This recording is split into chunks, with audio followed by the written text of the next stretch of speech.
The Matrix is a system, Neo. That system is our enemy. But when you're inside, you look around. What do you see? Businessmen, teachers, lawyers, carpenters. The very minds of the people we are trying to save. Until we do, these people are still part of that system. That makes them our enemy. You have to understand, most of these people are not ready to be unplugged. And many of them are so inert, so hopelessly dependent on the system, that they will fight to protect it. Are you listening to me, Leo? Are you listening? Are you listening? Are you listening?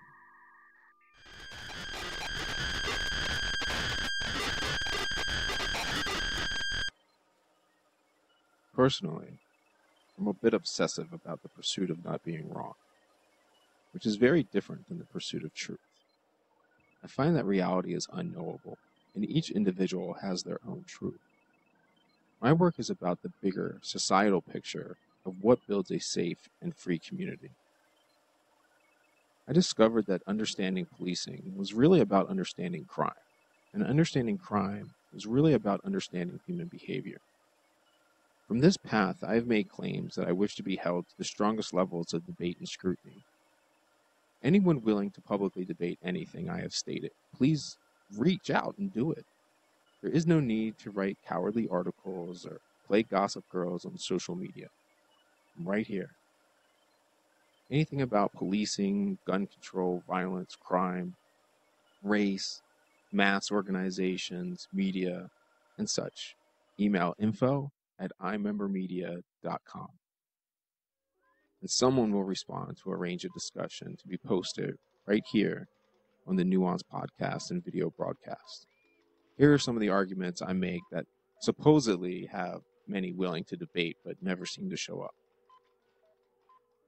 Not a single police department is fighting the things that cause crime. All violence is a biological malfunction. There are 4 outstanding correlates to violence and crime. In order of prominence, they are environmental toxins, resource inequality, local instability, and the use of state-sanctioned violence. The Second Amendment prevents the superior right to life, liberty, and the pursuit of happiness. The Second Amendment is the recipe of police killings. That means killing cops and killer cops. The difference between gender and sex is simple, and there are limitless genders. There is no such thing as being transgender. I have found that the history of American policing has a foundation of 3 pillars which continue to define the fundamental functions of policing in the United States.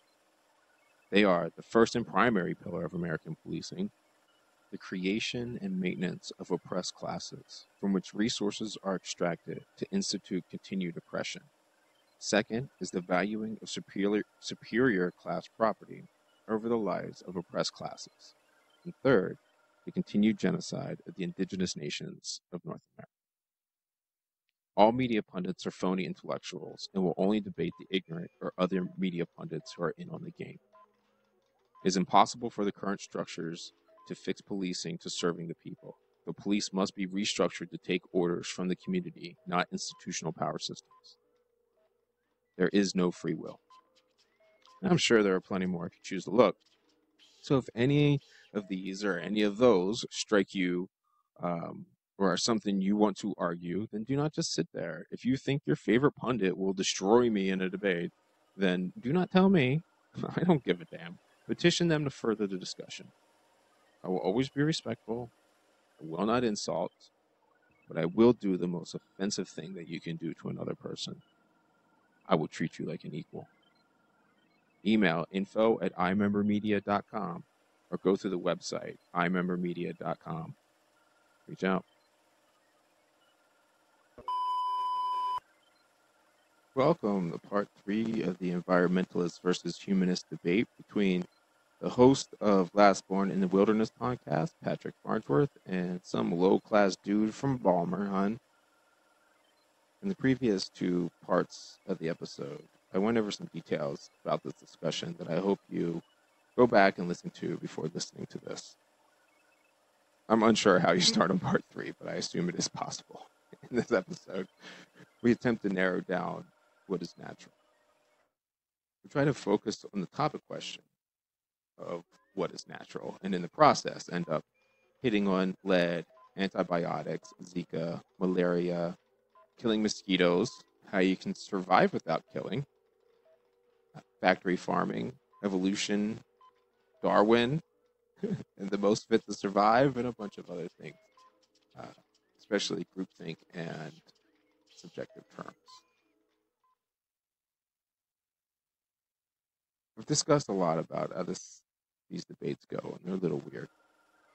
But I hope you get something out of it, and I hope you find other people try and make this better. Or if you think this could be better, then the line is open. Come do it, and come talk to me, and set it straight. I'm not going to hurt my feelings.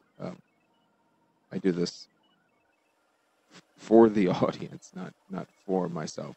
If I'm wrong, I will change, and that's good. You need other people to know, and if you have questions, then other people have those questions. So it's, I don't ask you to follow Michael Wood. I ask you to follow critical thinking. So I really don't have a dog in this fight other than the help. Peace.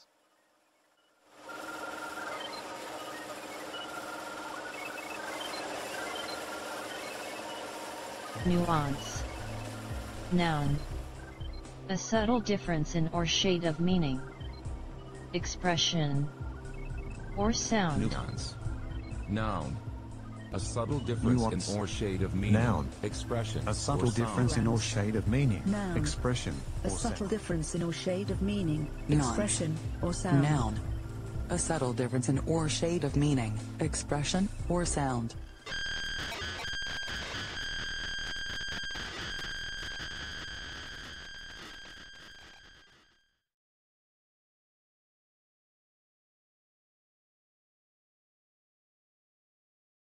Okay. Do you want to move on to another question?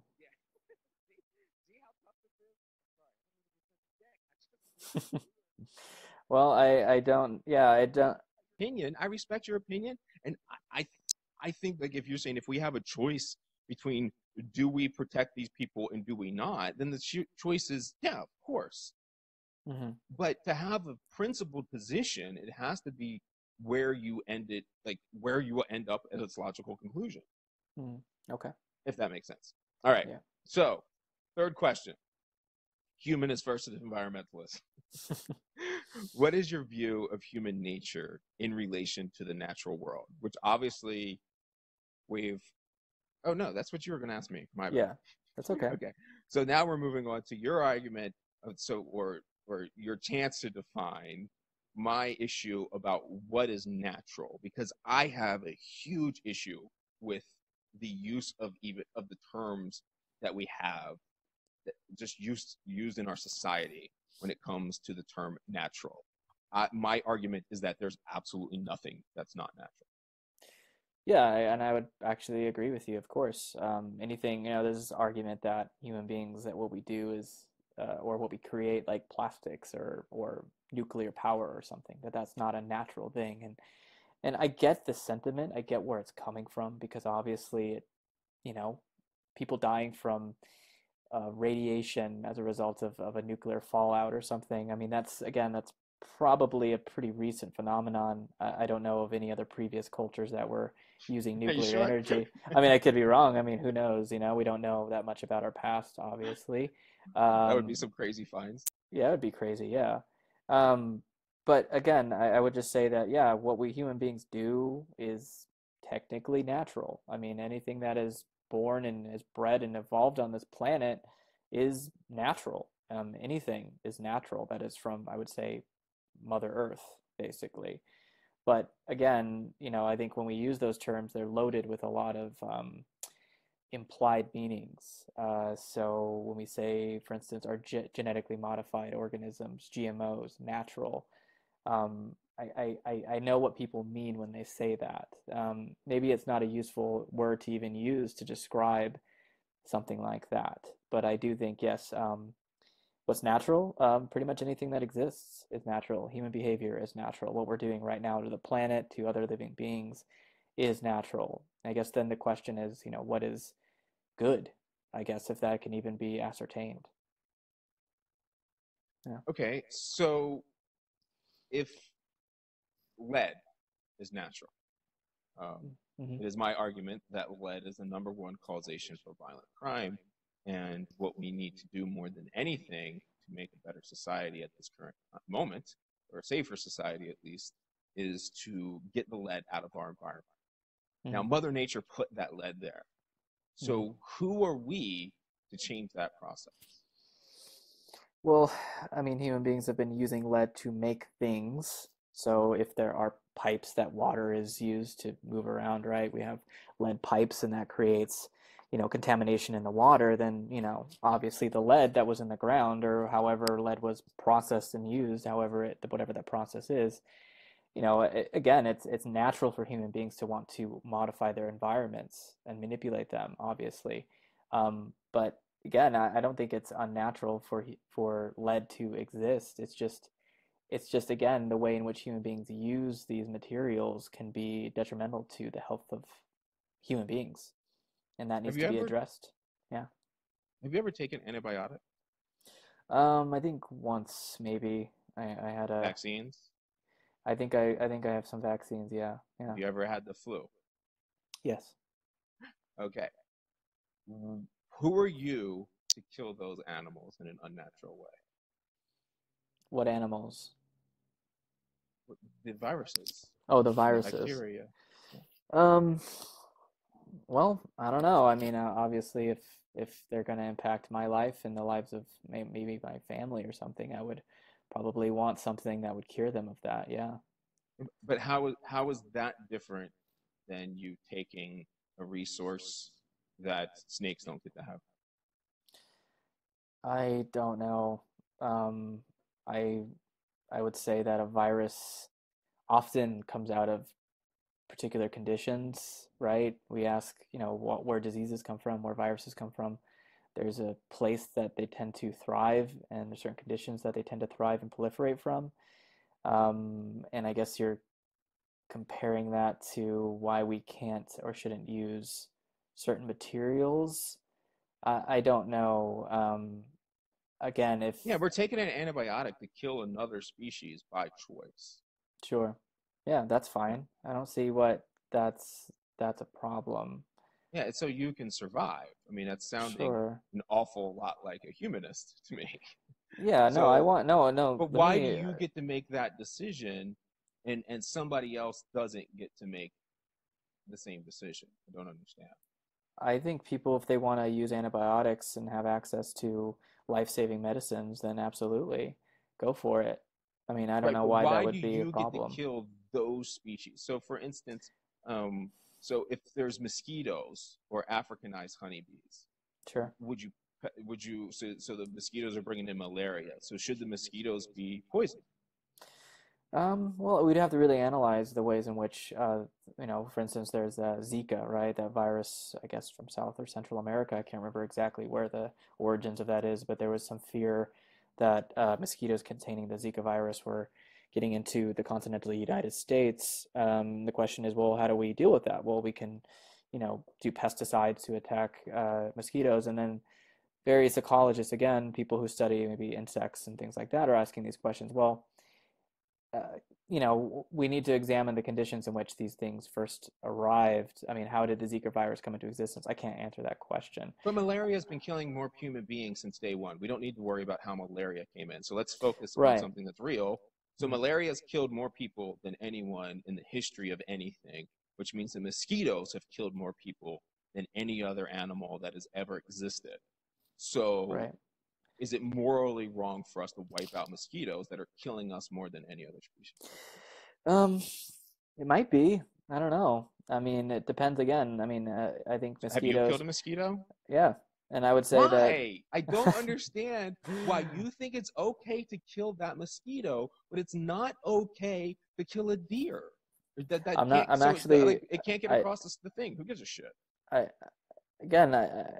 we have to go back to scale. So obviously if a mosquito is bugging me and I slap it and I kill it, it's not the same thing as going in and spraying and killing every single mosquito in, say, Florida or something. That's going to have You're not the only human. All humans are doing that, and you're not launching a campaign against mosquito smacking. So yeah, I mean, you are part of a collective that is smacking mosquitoes left and right. There's no doubt about that. You have the same scale. There's no scale difference. But the scale is the same as people eating beef. Human beings slapping mosquitoes that are bugging them or biting them is not the same as a concerted campaign to eradicate. Smack and kill mosquitoes than eat beef. Okay. Again, if mosquitoes serve a really important function, no, I don't think we should eradicate mosquitoes. Who are you to mosquitoes. Determine their function? I'm not, and I'm telling you that there are people who probably study that. That's what I'm saying, Patrick. You keep saying their function or their role or what they're supposed to be doing. Right. But I don't know what that means. Like you, because of their benefit or how they agree, like against, remember we said that. So if it's good for what? I don't know. I can't determine that. And so smacking the mosquito is good for human beings, right? So you're putting humans above the mosquito, right? I guess so, yeah. Okay, so if it's your daughter's life or dolphin's life, what do you choose? Probably my daughter, I guess. Right. But, so if it's your dolphin's life or chimp, look, I do think that there is, again, I do think we have to define the difference between something that's happening on a massive scale and what's happening on these smaller scales that you keep on giving examples. Everything's on a massive scale. I don't know what that means. Yeah, everything's on a massive scale. So you're saying that there is no difference. There is no difference between killing a mosquito and eradicating an entire population of mosquitoes. That those you're ignoring the collective. So you're saying the individual, but that's why I'm telling you, as a collective, human beings smack and kill more mosquitoes than they do of eat beef or destroy other creatures. Okay.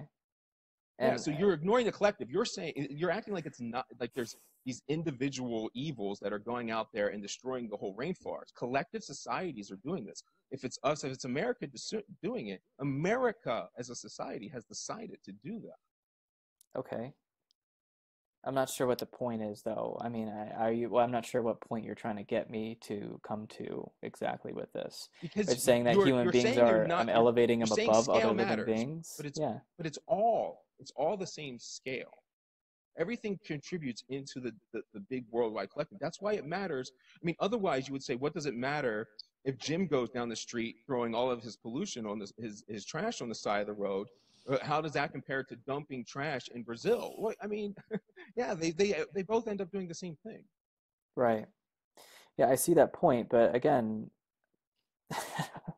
I don't know what to say except that, yeah, a concerted effort to completely eradicate a population of another species that, again, if an ecologist who's studying that and understands the role that those have played within a broader food chain, the web of life. We've never done it for fun. Done it for fun? We've never done it for fun.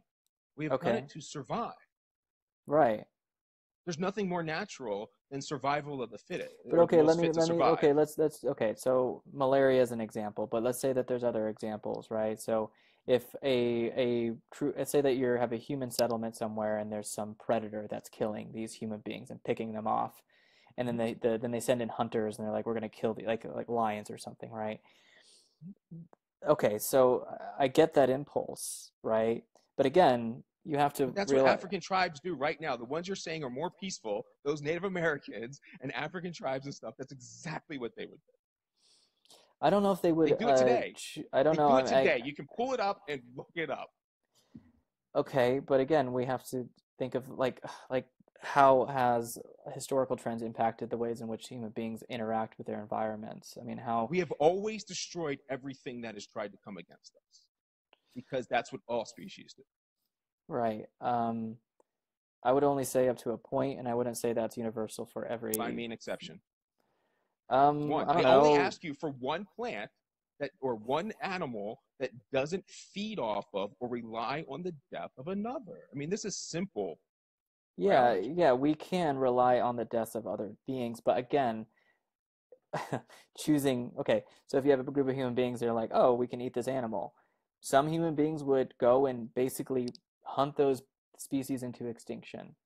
Human beings have definitely done that across the board. It doesn't have to be a Western society, Eastern society, indigenous tribes, across the But board. they're doing it to survive, so who gives a shit? It's not about, again, it is about survival, but then the question is, what do we learn from that? So again, human beings may have that instinct, that drive to kill so that they can live. But then this No, long-term it's not a drive. It's the necessary prerequisite. It's the only answer. You have no other way. How are you going to survive without killing things? I don't understand what you're saying, Patrick. How are you? Like, you're killing things right now. I don't understand. I'm not saying that. I'm not saying that human beings should not kill other things. I am saying right. So then you're only arguing about scale. And I'm telling you, scale is not a factor in this. Again, I disagree. And that's the whole point that I'm trying to make. So I am trying to give you examples. Okay. I'm trying to say that there have been examples. There's a book by Bill Gamage. It's called The Greatest Estate on Earth.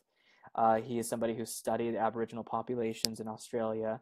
He's witnessed how the Aboriginal populations have had a very organized way in which they have managed their place. They have impacted the ways in which the various living beings, living systems in Australia have developed. So human beings have played a very impactful role within the ecosystems of Australia. As soon as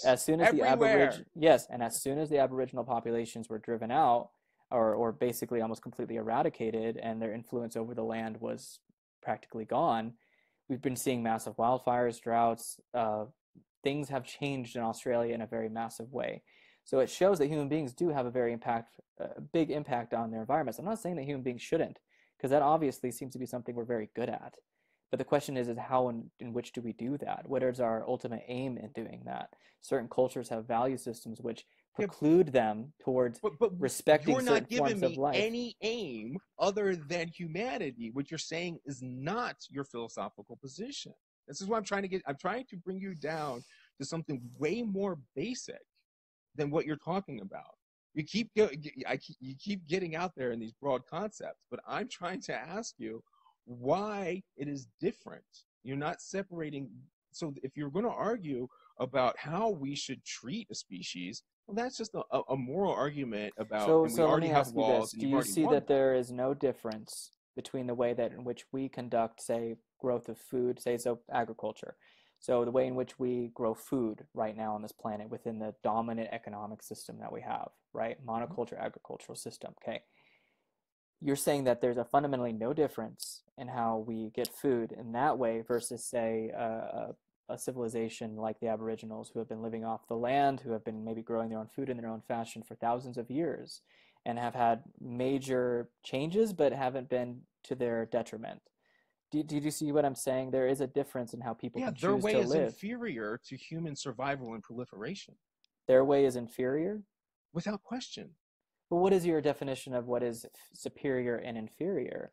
Well, if you're going to talk about food, it would be extracting and using the land most efficiently for the amount of land that you're using, and we blow them away. It's not even a question. Okay, well then let's talk about then what that impact has. So if that is in fact what you say is superior, if you're getting more food out of the land, that's less. Let me extrapolate from that point. So topsoil by 2000, I think that, again, this, whether you trust this data or not, but the way that topsoil is going, the erosion of topsoil at the rate that we're going, in the way in which we're conducting agriculture right now, we're going to have little to no topsoil within a few decades, which means the way in which I'm not worried about it, Chicken Little. No. Again, this is something we should be worried about because this hasn't been a problem until recently. This stuff is not from data. This is opinion. No, I don't agree with you. You're telling me that they could have seen in the future that agriculture would become what it is today with getting those extractions out, and they should have kept it the way it was in the past?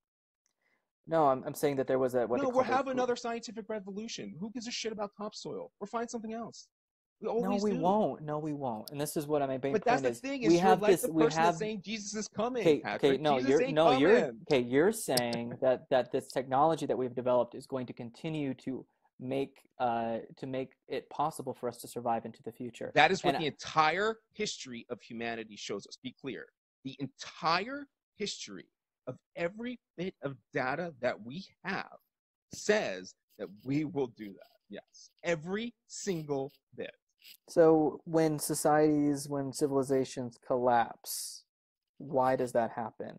Why isn't that You're unincorporated talking about into? outliers. We have taken over the planet. We are No, the alpha that is species. not Our outliers. method works. Every dominant paradigm, every dominant civilization that has ever existed has met its end because it has reached certain ecological I don't limits. care about civilizations. I'm not arguing about civilizations. I'm arguing about species.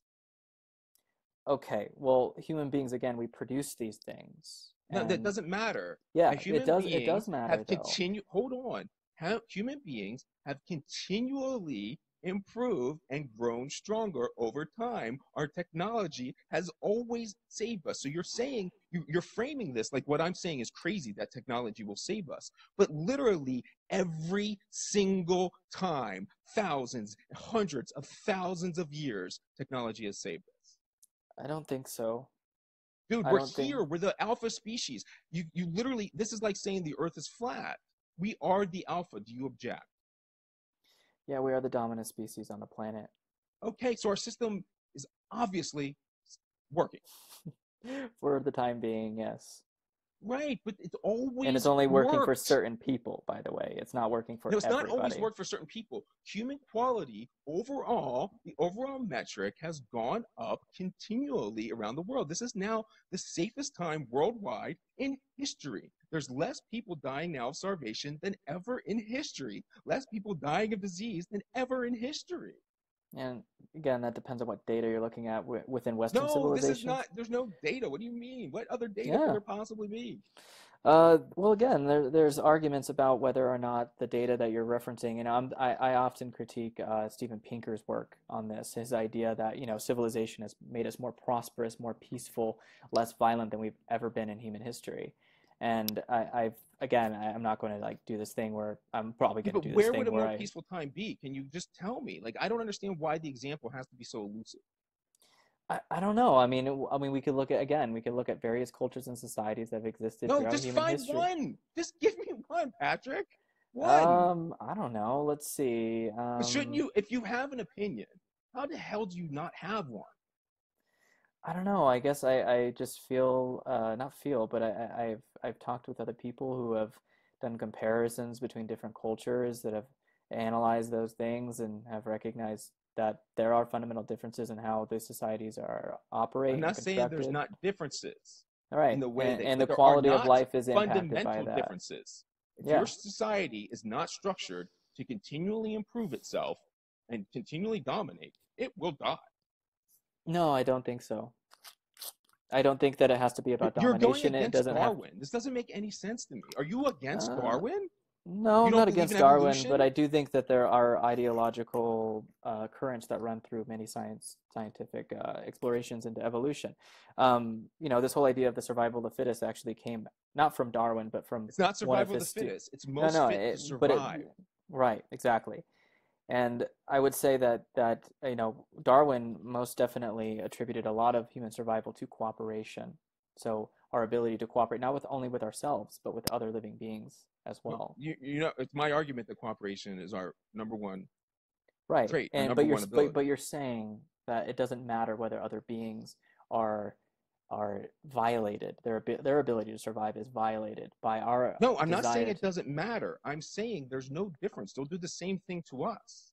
So if you make the argument on just we should try and be as nice when we have the opportunity, that's fine. So but if you're telling me that any other ways, you're lying to me. That's why I'm telling you. Again, you will if this you was the choose thing that I wanted. over This human, is what right? I said at the very beginning before we started this. This is going to come down to our value system. This is going to come down to what we think. I know, but you won't explain your value system.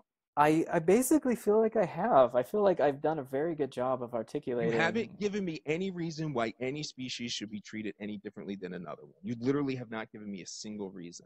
How about I'll just encapsulate it into it's a rather human-centric, but it's rather, I think, accurate. If we do not learn how to live with other beings on this planet and respect their right to exist, then we will go extinct. That's a completely conjecture. That's pure conjecture. Yeah, you're asking me what I believe. Yeah, but why? You're saying you believe that, but that's not tying it down to why one is more than other. So why is I don't understand what you're saying. So I'm not saying one is more than the other. Are you going to say that lions need to learn to cohabitate with us? They never had to, because they haven't gotten themselves into this weird rut that we've gotten ourselves into. Of course they've had to learn how to cohabitate with us. You think there's not lions in zoos and Yeah, there's not cats that have been domesticated? Of course they've had to. Yeah, and again, I'm not in favor of zoos. That's a human thing. That's something we made so we can. But that's not the point. The point is whether they've had to or not. Dogs and wolves have adapted greatly and to those human species areas. that have had to make room for us are running out of room. Okay, so that's right. the So thing. why do we have to make room for them? You're not at all making any even claim to why one species is better. You're just saying that the human being should bend to everybody else except for when it's you. No, I'm actually not. I don't think I've said that. I'm not do you saying kill that a dolphin or do you kill your daughter? But why? But in what circumstance? I mean, because the shit happens. You ever heard the Donner Party? Yeah, I have heard of the Donner Party. Draw it out to its logical conclusions. That is such a particular instance. No, but principled positions can be taken out to their logical conclusions. Yeah, but again, we're if I were to defend my position that we would go extinct, is because again we're talking about the data that we don't agree upon, and that's going to be the. You whole don't have to thing talk that... to me about data. I'm saying, like, what would even happen? Like, what are you even saying? Like, if we don't learn to get along, like, we're getting along with cows and wolves. I mean, with you know, like, wolves love us, chickens love us. Yeah, so animals what do you that mean? we have domesticated. Sure, sure. Well, you think we've domesticated the dogs, or the dogs domesticated us? Honestly, both. It's gone honestly, both ways. That dog does not fucking work, Patrick. That dog does not get its own food, does not get its own water. It does not even let itself out. It doesn't pick up its own poop. Sure. It doesn't pay its own doctor bills. Absolutely. I'm not positive that I'm not the domesticated one. Oh, yeah, no, I completely agree with you. We have domesticated, and I would say also that we have domesticated ourselves in that process. They domesticated us. They said, look at our cute ears and our fur, and we'll give you this protection. So that's what I'm saying. What is different than, so like what is different? Yeah, you hit that bomb too hard there, Patrick. Sorry, Michael. No, don't apologize. 1 second. Get it out. Get it out. We say may the force be with you when you sneeze, so I don't know what to say when you cough. Excuse me. I was drinking that wine a little too hard. All right. Oh, shit. Go on. Sorry about that. So what is different between, how is the wolves domesticating us different than us domesticating cats? I don't know. I don't have a good answer for you. But that's what I'm saying. I can't, it's not even, I know we have a different belief, but you're not giving me what your belief is. So maybe we're just thinking about it more. These things should always be evolving.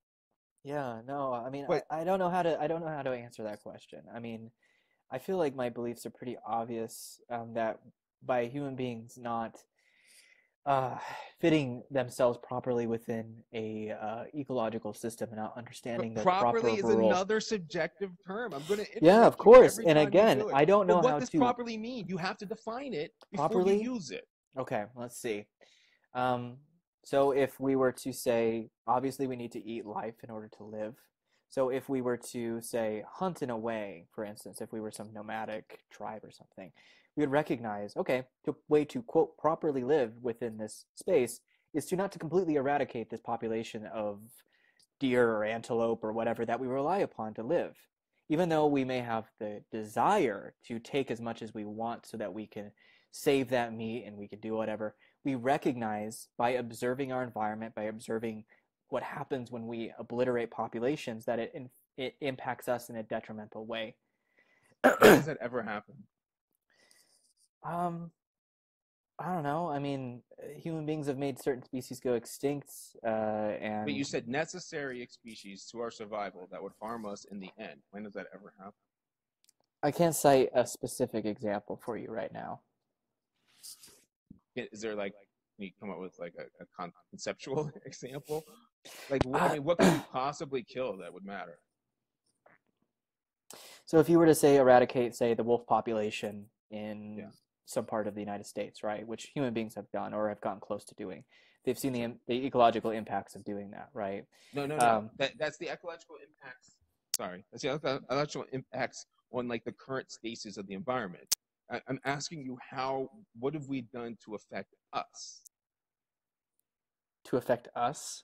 Yeah, that was your argument. Your argument is to Oh, fit in right. properly, we would Okay, need so to. say if you hunt a species to extinction, you don't have that food source any longer. So what? We have other ones though. Yeah, but it just makes it incredibly difficult for people. But you So if people want understand to, if that people want to exist there are in a, species that done this though. Like there are invasive bugs that go and destroy entire tree populations. There are locusts that Right. wipe out fields that kill their own sources. So, when I've done research into stuff like this, scientists don't have a good answer as to why this is the case, but somehow there's a way in which when this stuff happens, there is a broader health that is served. And I know that may not serve, be a good answer for you, but there is a broader There's thing. no such thing. The health is not more. Just think about that logically, Patrick. The Earth is not healthier now than it was during the Ice Age or during when it was nothing but magma and volcanoes. Unless you have a human-centric position of being a humanist, in which case you don't care about the planet or the environment. You only care about how the environment and the planet fit what human beings need, which is what I'm saying. Yeah. I don't know how else to say that if human beings don't learn how to live with other beings and not be overbearing on their environments and their ecologies, then again it will meet a certain end that isn't good for people. So it may be considered human-centric, but I do care about people. I'm not saying I don't care about people, but I'm trying to recognize in my own work and in my own life how having 7+ billion people on the planet that operate within a infinite growth paradigm can potentially lead to a situation in which ecologies collapse, biodiversity is detrimentally impacted, and as a result, human civilization and human societies as a whole will be unable to subsist through that change. So we can Where does continue this growth paradigm exist? What? The Where does this growth infinite growth paradigm. So if we live within a capitalist system, we have to continue to make more profit in order to keep the system running. So the GDP has to continue to keep. What does that have to do with people? People use this system as a metric of success, and if the economy. No, you were using it as a metric of population growth. I was basically saying 7+ billion people using. Yeah, but you said they were system. under a growth metric, but that's not true. The more successful people are, and the more money they have, the less they reproduce. Okay, I'm only trying to say that if you have a large amount of people, I'm not talking about whether that's true or not. I understand what you're saying. Yeah, but what I don't know what you mean by large. It's what I'm saying. You have billion, subjective again. It's like what do you mean large? 7+ billion people, I think, is nothing. A lot of people. Have you ever driven across this country? Yeah. Okay, the idea that we're short on space is fucking preposterous. I'm not talking about space. I'm talking about the ecological load. Yeah, I'm talking which about is required. The load. I'm talking about the load. And I'm talking Each about human being could live off of acres of ground, eat perfectly fine. We have ratios for that. How many people there needs to be in acres? And there are way more acres of land than we need. Way more. But the amount of space that we have when we're not bumping up against each other is not a metric of not at all what I'm talking about. I'm talking about the amount of resources required to maintain a lifestyle that is perpetuated by an economic nowhere system. near that limit, and we have no reason to believe we're there. I don't agree with you. Where would that be? Where would that evidence be? You look up William Reid. He did research into ecological footprint. I don't care about other people. What is the evidence? That is the evidence. Even the argument. A human being that I am referencing has done scientific research over decades, and other people have researched the same things that he has been researching and has validated his perspective, his data, his hypothesis, his theories. I am pointing to him so that you can look his shit up. I don't care about his theory. What about in real world? So in their real world, that is a real world. So if we have a agricultural system that requires us to have a certain amount of food produced every year, we have a food surplus in America. Yeah, and why is it that we have poverty then? I'm talking about a system that requires the infinite growth of resource extraction. We have to continue to extract resources in order to maintain this economic system. There are certain economic interests that have to be maintained in order for it to continue to function. They keep the status quo going, which has, again, ecological impacts. That is what I I'm don't know trying what to you're say. saying. The people under capitalism reproduce less than the people that may under be other true. systems. But again, that doesn't invalidate my point. I don't know Yes, what because that you has said there was do going to with be too many anything. people and too many resources. I said There's there no are evidence for I this. said there are 7+ billion people who live a lifestyle which cannot be maintained. There are not into the- 7 billion plus people that do that. The vast majority of the Okay, world so is let's incredibly poor. let's just look within American context, the North American context. You got 350 where we have a million food surplus and resource surplus. Yes, and why isn't that those resources distributed? Again, we could get into a whole other tangent why that's the case regarding poverty and That's why people don't not have the access argument to food. about the environment. I know, and I'm not talking about that. What I'm trying to say is that we don't have a system that is the best, and we don't have a system that is based on anything that it makes sense within a finite planet. If we have a finite planet with a finite amount of resources, a finite amount of fossil fuels, a finite amount of ecological services available to us. Where do you think the elements go? What elements? The energy is neither created nor destroyed. The elements don't go anywhere. So like water doesn't So, go okay, if we need fossil fuels to continue to function as a society, because this whole civilization how does anything operate? How would anything operate if we didn't have fossil fuels? We can get energy from nuclear sources and be perfectly fine. All you have to do is change. That's a whole other argument. But that's what we do. That's what I'm saying. Unpacked. Every single time we have another answer. We just move on to a different resource, or we figure out how to reutilize an old one. You know, I've talked to people. But what's one example then? One example. The amount of fossil fuels that are required to build electric cars, solar panels, wind turbines, nuclear power, the amount of energy that's required, we cannot move fully away from a fossil fuel paradigm. I'm not asking you. I'm not. Of course we can. I mean, you can conceptually do it within the foreseeable future. Right now, there's no reason. Hold on. Right now, there's no reason to do it because it's cheaper. Yeah, and for now, that's the way it is. But again, we're going to run out of cheap fossil fuels, and that's based off of geological evidence. Yeah, maybe in 200 years or something. Maybe. No, more like within the century. Get the fuck out of here. This is what everybody says all the time. I know they do, and I know that there's a lot of that. You find new ones. Yeah, things happen all the time. You find new deposits, and again, if it runs out, we will switch. Speaking of the detrimental impacts, this type of economic paradigm that we're within, we need fossil fuels to keep it going. So we've run out of a lot of the low-lying fruit. So much of the cheapest oil fossil fuels that we have has mostly been extracted at this point. Again, we could look at the data. I don't think that's true. I think they keep finding new oil wells. Yeah, I don't think well, if you look at data, it's like the amount of net worth of each of those fossil fuels.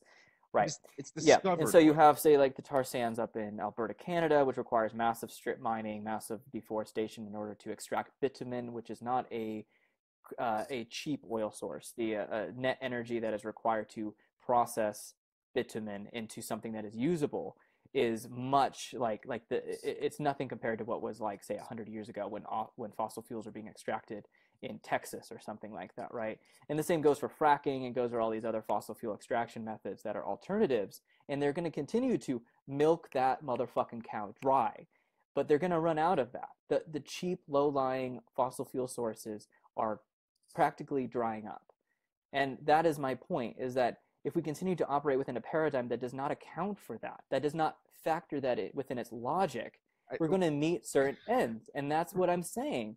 I'm not saying no, but you're making claims that there's no evidence that this stuff is even driving up because you're only talking about what has been discovered. So you're saying that you know what's in the unknown.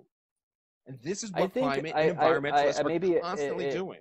If I could say that, yes. You don't know what's in the unknown. Yeah, of course we don't know. We don't know what the future holds. But again, we can observe trends. Trend is that throughout human history, every single time, this shit proves not to be true.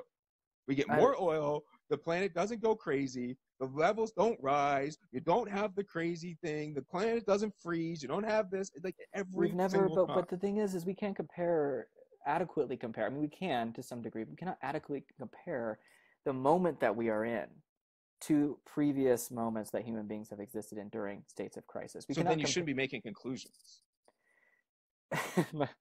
That's a valid point. But again, we can still observe trends and we can kind of extrapolate from there. And again, The trend that may be the sky is conjecture. not falling. That is, again, that's what you believe. And again, I'm looking at This certain isn't a forms of belief data. issue, I'm though. looking at certain trends. No, I'm looking you at said peak trends. oil. I'm looking at fossil fuel consumption. I'm looking at the ways in which carbon emissions are impacting global average temperatures, the melting of the ice caps, the release of methane, all of these things that are impacting our atmospheric conditions, which is going to lead to global average temperature rise, and it's going to inevitably lead to a situation in which human beings will be incapable of growing food on this planet. And Says again, you. Says me and a lot of scientists, a lot of people that won't are stand taking behind their words because you're the one with the biggest balls. None of them will get on a stage and say anything because do they know if say they that. face an actual scientist, they're going to get the shit kicked out of them. If they don't, they stay in bubbles. I don't think so. I think there's a great amount of scientists Find that are me one. I will still put the challenge out there. Find me one that can okay, philosophically navigate this argument that you're not. Oh man. Let's see. We got Paul Ehrlich. No. Get them to talk. To This you is like or the to gun me? control argument. Yeah, to me. This is like saying with the you gun want me control to people set do up this an all the interview with time. these people? Because look, I could give you a long I can't list do it of because people. you'll be too intimidated. I don't know. Maybe. I don't know. Again, I think you're.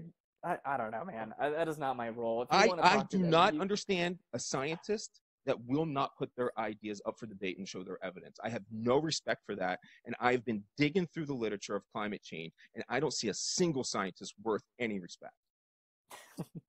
I'm serious. I think that I've been digging through the public literature. I have not found a thing. I believe that you believe that. And I totally believe that you But then believe show that. me it. All the articles you gave me, total opinion. I don't think so. No data at all. You find me one article that talks about that article that talks about the loss of biodiversity and it shows graphs of loss of biodiversity. That wasn't enough for you. The lack. Why so do when, I care? when No, animal because populations decline. Why do I care look, about biodiversity? These are like canaries in the coal mine. These are indications that changes are happening globally. You don't have to give a shit about animals. You have to at the very least understand. You can't say that, Patrick. You have no data. I just sent some. No, you can't say this way. thing is going to lead to this when it's never done it in the past. What are you saying? Say that again. Sorry. If it's never done it in the past, these are all future prognostications. We're not ever saying, none of this literature is saying this happened in 1912 because of this, so this is going to happen again. What they're all saying is in 2025, this will happen. Okay, great, whatever. Yeah. And if you talk about biodiversity, you can't say that we're going to lose biodiversity without like putting a plausible argument about why anyone even cares or what that means. Like you can't. What does biodiversity mean? The vast majority of species are beetles. We're incredibly undiverse. Okay. I mean, biodiversity has a definitive meaning. I'm sure I'm looking it up right now. That's what I'm saying. Is when you're saying diversity, when there are species on this planet that the vast majority are beetles, what the fuck is diversity then? I feel like, there are people that have spent years of their lives on the ground observing these things, and beetles fit within the broader spectrum. Yes, there are. And they tell me their opinions. They do not tell me their data. I do not care if you tell me that all priests agree that Jesus is real, Patrick. I don't care. If you have a set of data, and you understand, like, okay, there's no data. There is data. Show me the paper that is relying on data that isn't just prognostication bullshit. Again, I don't know what to tell you, man. I'm looking up this one. Where do you have it? Border diversity. Oh, that was all border fences. I looked that up. No, there's another article there. Let's see. Biological annihilation via the ongoing sixth mass extinction signaled by vertebrate population. Let's do this in real time. Let's go through one of these in real time.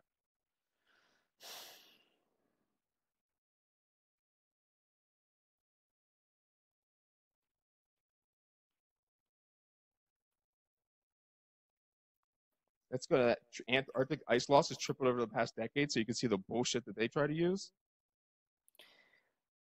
Yeah.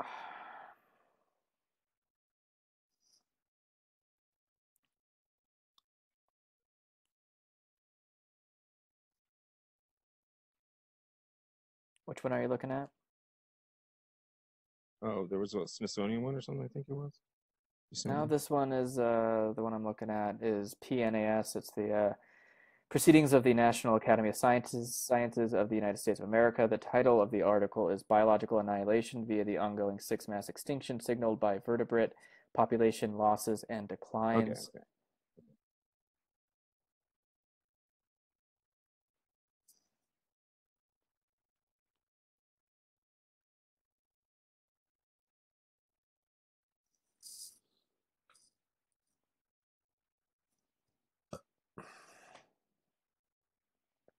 All right, so comparison terms. We're going in the very beginning here, the significance. I'm just reading the very first time. The strong focus on species extinctions, a critical aspect of the contemporary pulse of biological extinction, leads to a common misimpression that Earth's biota is not immediately threatened, okay? Just slowly entering an episode of major biodiversity loss, okay? So if it's threatened to what? So this is what they're constantly doing that I need you to just be aware of, is these subjective terms that don't mean anything. What do you think you can't threatened say means, that a though? species I mean, died I because think species we're have all died pretty... and fallen out from the very beginning. Yeah, and that's something this article addresses, is that yes, there has been species loss as long as there's been species. As long as there has been biological life on this planet, species go extinct. That is absolutely true. The rate of extinction is what's alarming. And again, we can maybe extrapolate from there as to why. Maybe it is human caused, maybe it's not. Again, right, but it's only vertebrates. So what? This is what evolution says, right? There's invertebrate. There's other articles that indicate invertebrate talking about population decline. Okay, that's but, fine. But I was just saying that it's across the board. That's what I don't care. Let's look at this. Okay. We're looking at vertebrate species here. So what this is telling us is that vertebrate species are not as fit to survive as other species in this moment. That is consistent with the entire history of life on this planet. These things go up, these things go down, they evolve, and you move on. Okay, let me ask you a question then. So is it wrong to you? I'm asking you specifically. Is it wrong that the reason as to why, if you let's just take that this paper that the data on this is related to human caused influence. Okay, human beings are influencing the loss of species. Okay, human beings are causing this. Okay, let's just say that that's the data and that's what it says. Let's say objectively that is true. I just want to say that right now, very specifically. Is that wrong to you that human beings are causing this and that human beings are creating an extinction event, so to speak? No, it's no more wrong than those fucking mosquitoes trying to wipe us out. All right. I mean, I can't, again, I think we're going to talk in circles forever because, again, that's what you think. That's what you feel. That's what you believe. You think that those two are equal and the same. And But then explain to me why they're not, because I'm willing to change. Yeah, no, I understand that. I don't think mosquitoes are trying to wipe out a population that they actually survive off of. I don't think if mosquitoes have a thought, again, this is a whole lot of like, but projecting Patrick, there's no beings. reason to think that all species extract all their resources that they can use until those resources are extinguished. It doesn't matter the species. It doesn't.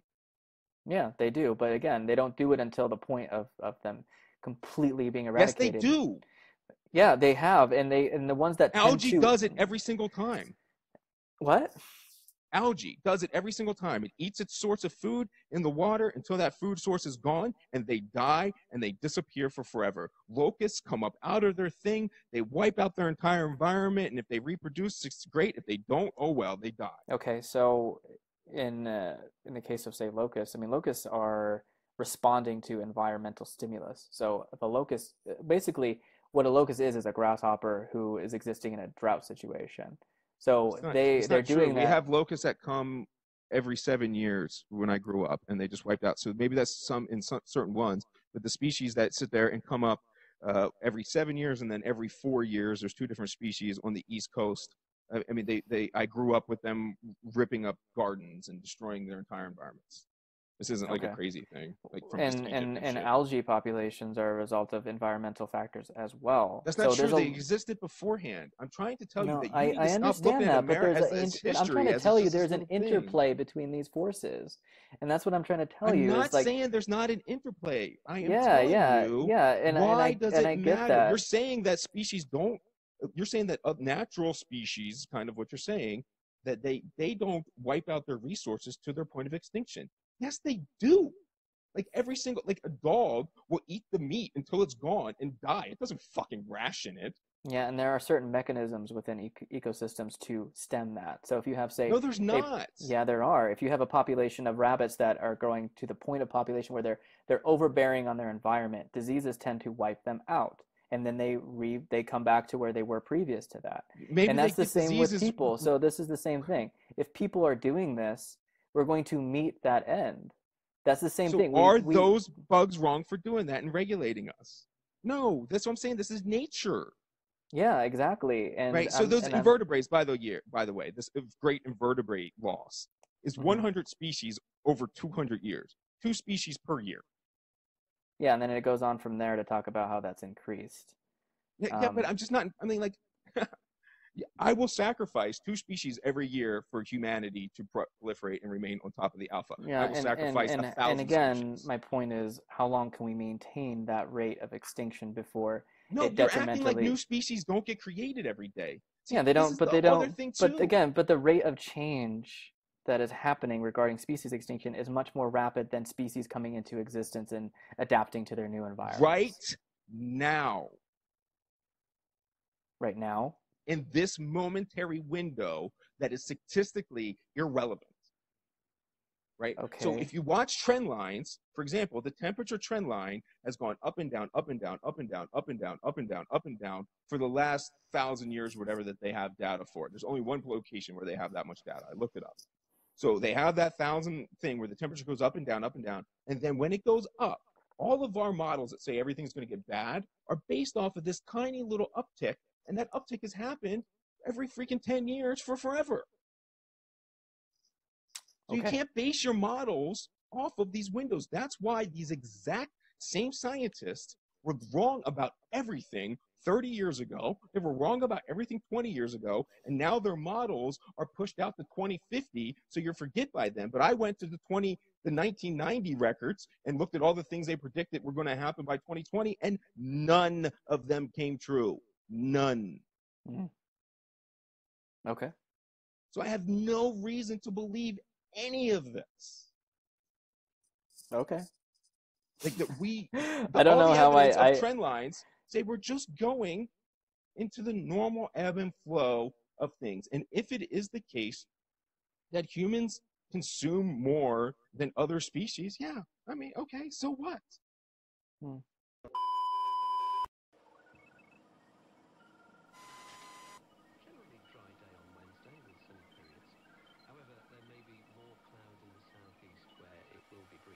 After a chilly start, it will be mostly dry on Thursday with some sunny spells. However, it may be rather cloudy in the southeast. Patchy rain will arrive in the north.